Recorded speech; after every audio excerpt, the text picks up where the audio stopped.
आज human machines पर बहुत हद तक डिपेंडेंट है। अपनी चारों तरफ नजर घुमाकर देखिए कितनी छोटी बड़ी मशीन से घिरे हुए हैं आप। और बाहर ही नहीं, मशीन तो अब ह्यूमन बॉडी के अंदर भी पहुंच गई है। अब पेस मेकर को ही ले लीजिए।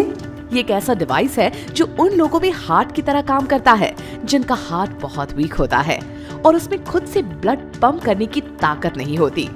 पेस मेकर्स ह्यूमन हार्ट को रेगुलरली बीट करने में हेल्प करता है, लेकिन सिर्फ दिल धड़काने के लिए ही नहीं। फ्यूचर में ये मशीन्स ह्यूमन को और भी स्मार्ट बनाने में हेल्प करेगी।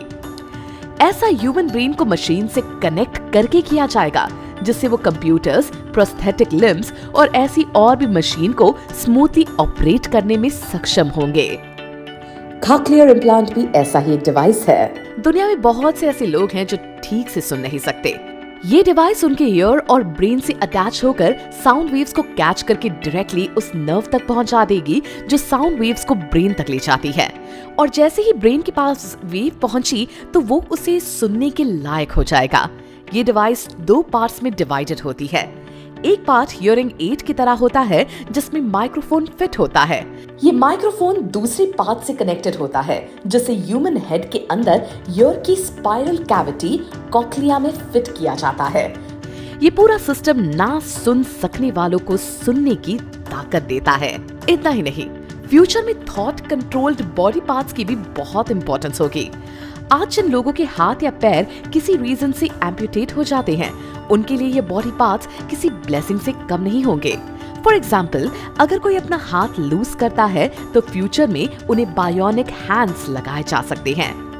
ये एक प्रोस्थेटिक आर्टिफिशियल हैंड होता है जो स्किन और बोन से नहीं बल्कि इलेक्ट्रिकल सर्किट से मिलकर बनता है और इसे ह्यूमन ब्रेन से कंट्रोल किया जा सकता है। इस प्रोसेस में हैंड की डैमेज नर्व्स को थाई से नर्व्स लेकर फिर से बनाया जाता है और फिर इन नई नर्व्स को बायोनिक हैंड्स के सर्किट से कनेक्ट कर दिया जाता है। इस बायोनिक हैंड में ब्रेन से सिग्नल नॉर्मल हैंड की तरह ही ट्रैवल करने लगता है और हाथ ब्रेन के इशारे पर काम करता है, just like a normal hand works. वाह, क्या कहने। जो लोग बोल नहीं सकते हैं उनके लिए भी साइंटिस्ट कई एक्सपेरिमेंट्स पर काम कर रहे हैं। ये कोशिश जारी है जिसमें स्पीच को डायरेक्टली ब्रेन से ही डिकोड किया जा सके। ऐसा the great physicist Stephen Hawking ने किया था।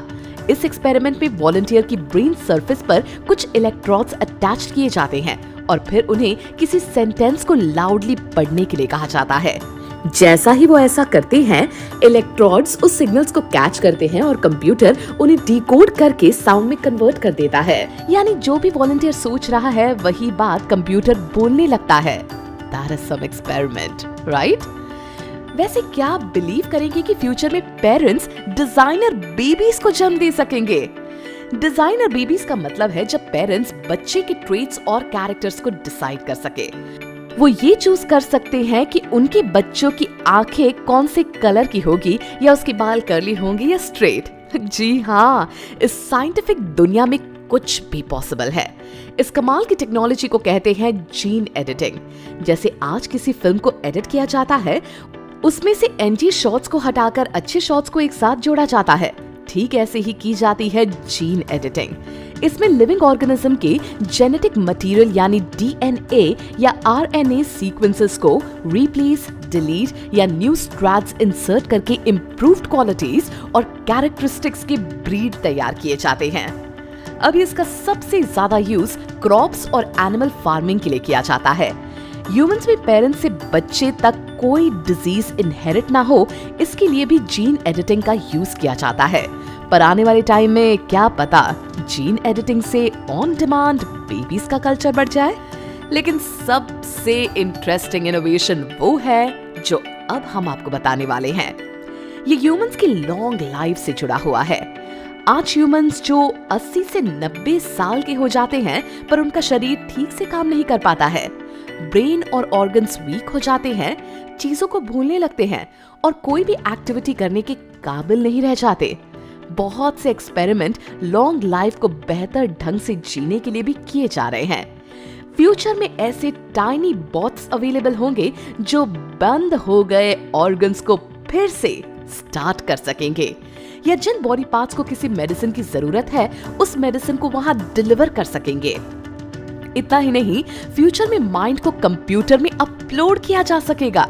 इससे जब इंसान बूढ़ा हो जाएगा तो उसके थॉट्स को फ्यूचर जनरेशंस के लिए स्टोर्ड करके रखा जा सकेगा। सोचिए, अगर ऐसी कोई टेक्नोलॉजी आज होती तो वो कौन कौन सी थॉट्स होंगे जो आप अपनी फ्यूचर जनरेशंस के लिए स्टोर करना चाहेंगे। वैसे ये बात तो क्लियर है कि फ्यूचर में ह्यूमन की बहुत सारी परेशानियों का हल इन मशीन से ही मिलेगा। बस हमें ये कोशिश करनी है कि मशीन से घिरे हुए हम कहीं खुद ही मशीन की तरह फीलिंगलेस ना बन जाए, राइट? यानी ये जरूरी है कि ह्यूमन और मशीन्स के बीच का बैलेंस हमेशा बना रहे, वरना रोबोट्स और इंसान में कोई फर्क नहीं रह जाएगा। आज माइंड वॉर्स में बस इतना ही, लेकिन अगर आप अपने दिमाग को कंप्यूटर से भी तेज बनाना चाहते हैं, वो भी बिना कोई मशीन फिट किए, तो बस देखते रहिए mind Wars only on YouTube channel. जल्दी से प्ले स्टोर पर जाकर माइंड वॉर्स का नया ऐप डाउनलोड कीजिए। खेलिए बहुत सारे quizzes which bridge the gap between studies and your buddies, और पाओ गेम्स खेलते खेलते स्टडी करने का मजा। So what are you waiting for? Download the app now. To be the first to know of the videos on the Mind Wars YouTube channel, hit subscribe and click the bell icon. And remember, knowledge increases when you share it. So like, share and tell your friends about the video.